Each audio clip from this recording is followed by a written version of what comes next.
everybody, this is Trisha Williams with CMC Stamps, also known as Color Me Crazy. You can check out my website anytime at cmcstamps.com. You can shop with me, I can become your demonstrator, and I would love to help you. Alright, let's get straight to the content today. We are talking about all things Big Shot. I've had many customers ask lots of questions such as, what tools do I need? How do I use it? What does it do? So I'm going to go through all that today. And starting out, I just wanted to show you the different platforms and what comes with your Big Shot. Okay, your Big Shot will come currently with this cool platform and thin die adapter that you need for different things. For example, this platform, you can tell, is used to put your paper through an embossing folder, run through the Big Shot, and it creates a texture, almost like a 3D look on your paper. And then the thin die adapter is used for your framelits, thinlits, and edgelets, okay? There's also other different platforms we can use. I will go over them later, but one of them happens to be the magnetic platform, and we have another one called the precision base plate. It looks like it got wet. It's okay, it will dry, but you run it through this way. See all my scuff marks? We'll go through those a little bit later, okay?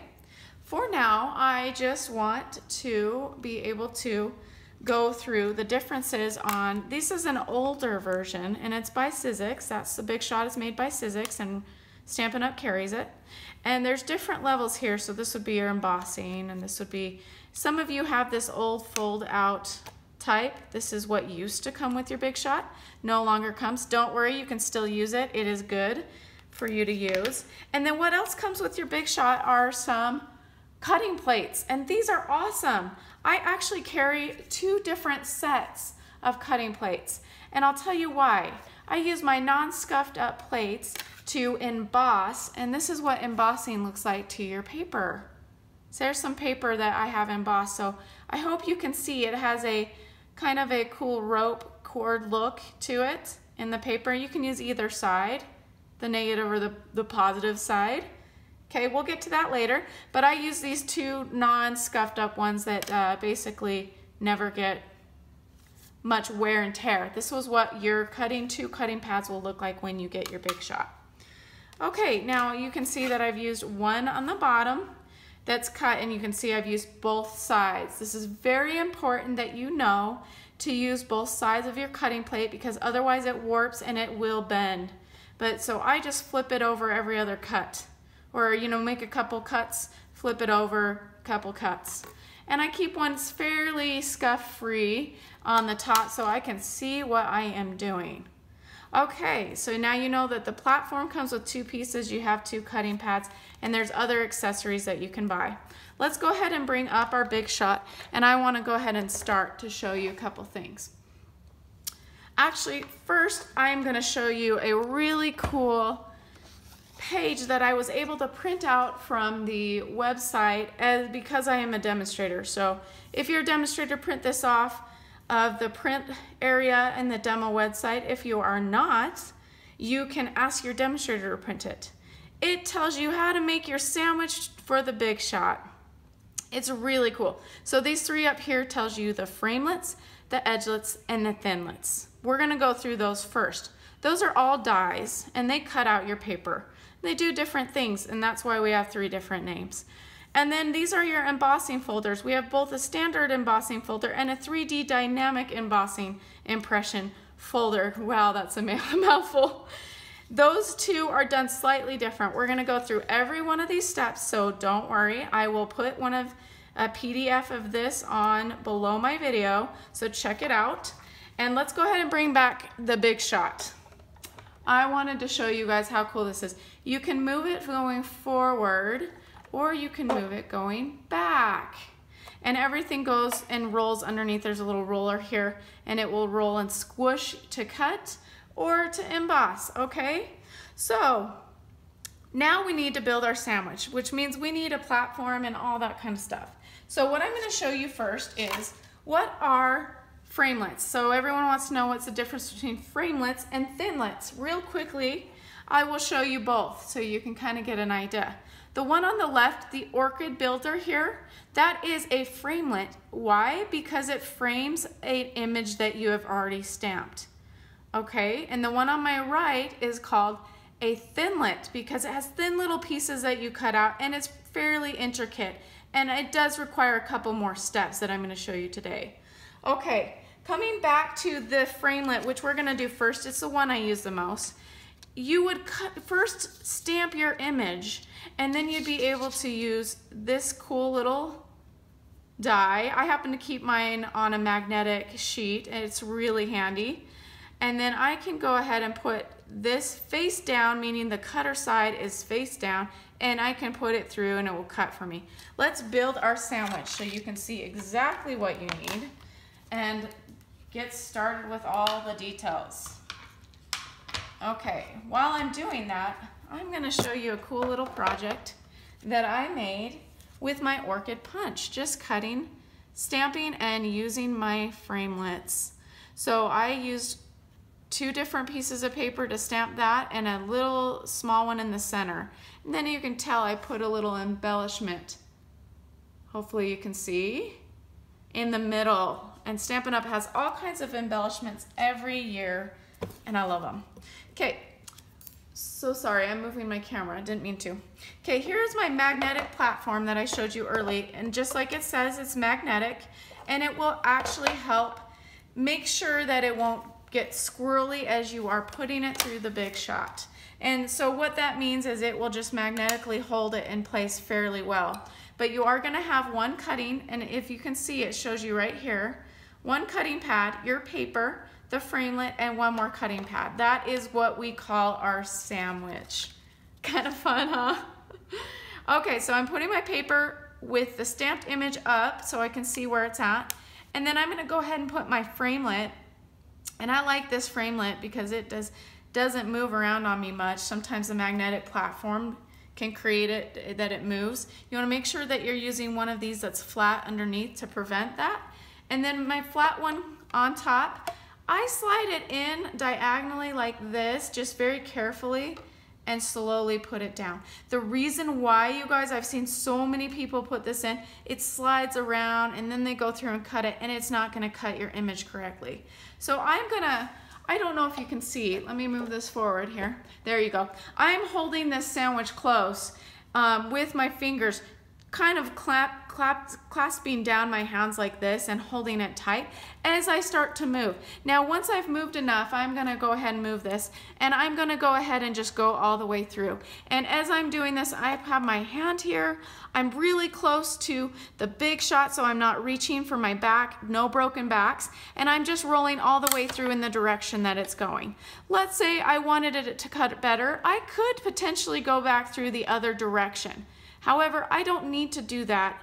I mainly need to do that for the thinlits because they are so intricate. I want to make sure they really cut. So sometimes I go back and forth several times to cut these. All right, so I just wanted to show you how cool this is to use and what it looks like after you've cut it out. So first thing I do is I pull off my paper, and there's my negative. You can use that as well if you want on a card. I'm gonna throw that away, don't need it. And here is now my new image, pretty awesome, cut perfectly, ready for me to use in a card. And then I pull this off. You wanna make sure you take these off and don't throw them in the trash can. Especially like these little guys, they get stuck on the paper. I've seen people throw them away. So make sure you do not throw them away. That would be a real bummer. Then I put it back on my set, ready to go. I have it all cut and done. So bam, there we go. You have now learned about framelits and how to use them with a big shot sandwich and roll it through. Now that we're done with that one, I am going to go ahead and show you the thinlits. Dun, dun, dun.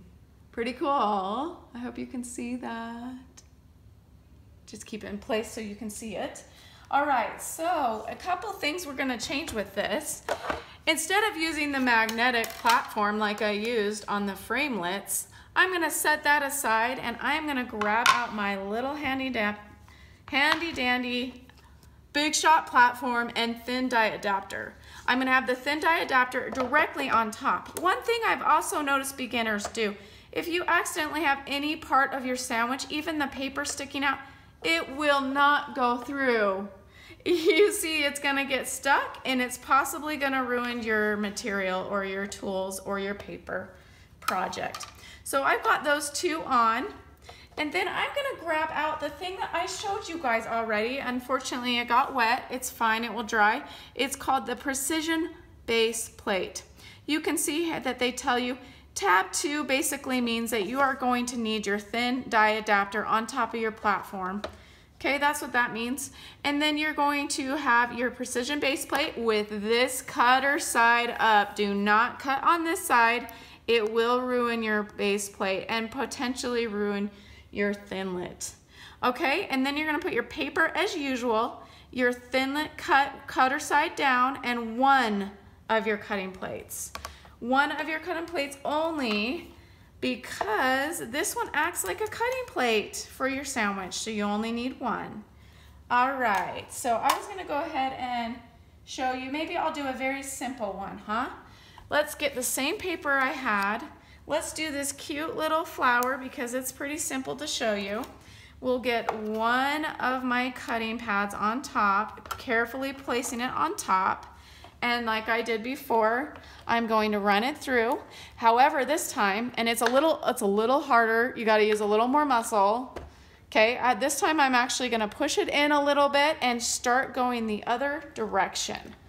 All the way through, keep going, keep going, keep going. A lot of people stop here and then they can let go and this unwinds. Do not do that, go all the way to the end and let go. If you ever hear a clicking sound, it's usually okay, but I would suggest checking your sandwich. Is anything hitting the sides? Sometimes these framelits and these thinlits make little noises as you go through. Okay, and one thing that you started to notice, it may not happen yet, but this can, if I go through several times with my precision base plate, the pressure is so strong that these tend to bow. So I keep one separate that is bowed, or I go ahead and buy a new set of cutting pads just for my precision base plate. I guess you just need one. Alrighty, this is another handy tool. It's just a foam mat sold by Stampin Up. And Stampin Up, also brand Sizzix, has this cool little die brush, I believe it's called. I'll put all the info on. Basically, all I'm doing is I'm going over this a couple times. I could potentially lift it up. And what I'm trying to do is go over it so many times that the paper just easily comes out for me. How cool is that? Because sometimes the paper sticks in those little grooves because there's so many little pieces. Hopefully you can see that. Okay, so there is my cutout. Here is my die. That was cutter side down, so this side would go down when I go through. And here's that cool little brush. I will give you all the details on how to get all these materials. Make sure that you can see here. How to get all those materials. So I did the same exact thing with a little bit more muscle power to get this big one through, and it looks like this piece. It's really pretty. I've seen lots of cool cards from it. Okay, now these flowers were not able to be cut with the Big Shot, and we call that fussy cutting. Actually, it's quite therapeutic to sit down and cut. I just put on a show, hang out with my family, and cut a couple things in a row at one time. All right, now we are done with all the cutting supplies, and now you see what the different platforms are. You've seen the magnetic platform, you've seen the die adapter, and the platform that comes with it. You've seen the precision base plate. Now I would like to go to how do you emboss and make a cool impression with your paper. I'm going to show you both different kinds, and what we need is this Big Shot platform, 2 cutting pads, but I'm putting one down first, and you see there's an image right there showing you exactly how to do this. All right, that's super helpful. Okay, so I'm just gonna pretend, maybe I'll just do a small little portion for you guys of this one. Okay, so I'm gonna basically open this up with the Sizzix side or Stampin' Up side looking at you. That is correct, because that is going to make it pop it up and forward looking at you. Let's say you've already stamped on your paper and you want to see that stamped image. Then make sure that you have your embossing folder the right direction going up. And you just open it up like this, put in your paper, align it where you want it, put it down, make sure there's no edges looking out. See how that can get stuck right there? You do not want that to happen. It will ruin your embossing folder and be really irritating. You definitely would not be able to get it through. Then I'm going to use one of my other clear embossing cutting plates. Let me get the one that's even more clear for you. And I'm putting it down same way where I'm going front and then smashing. Then I'm holding it with my fingers here on this corner, making sure that nothing moves until it's already in and locked. And then I can let go and hold up here. Go all the way through. You usually just need to go, excuse me, go through once is perfectly fine. Now that is so pretty. I only did just a portion, but let's say I cut that off and I can just use it as a little strip across my card. Or you can use the whole thing and make a really big project with that, okay? So what I just showed you, this one is a regular textured impressions embossing folder. I have cut it and put the name of it right there, and basically this is how I keep mine from getting bad here. I put it together like this and I put a rubber band right around, a thick rubber band, and then I just hang them all out and flip through them and find the one I need. All right, we're going next to this cable knit. This is one of the newer technologies. It is pretty cool. It's the, I don't think the name is on here, but it's a 3D version and it is pretty cool. So it's the one that cut that paper for you. Hopefully you can see it okay. Alrighty, so we're gonna go ahead and show you how to do that. Now with this one, I use another little tool called a spritzer. You open it up right here, all the way up. You put a little bit of water. See, I only have a tiny bit of water in that. Okay, it says Stampin' Up. And then you put in the little, the inside part directly in there and screw closed. Make sure it's all the way closed and open up.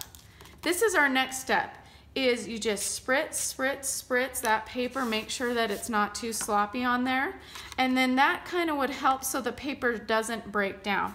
Once again, you want your Sizzix or Stampin' Up looking up if you have already stamped something on your paper. Line up your paper within that folder, and you already have a cutting mat underneath you, and you just need one. Oh, excuse me, my bad. Do not use one underneath you. That is what is different about this one. Because it's so thick, see how thick it is? We don't need two, we only need one, and you need one on top. So this one acts like a cutting plate in of itself. You do not need two, you just need one, and I apologize, I hope I didn't confuse.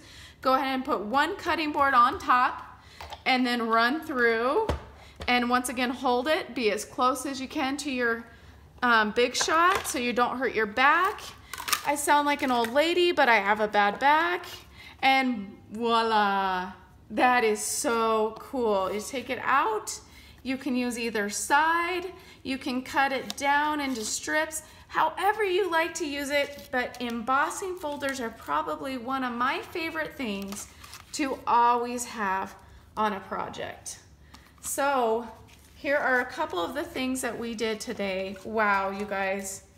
We did some cool things and I had so much fun. I'm really happy that you joined in and got to see how to use some of these cool projects. I'm just gonna make sure you can see it. Okay, if you have any questions, you can contact me at cmcstamps.com under Contact Me.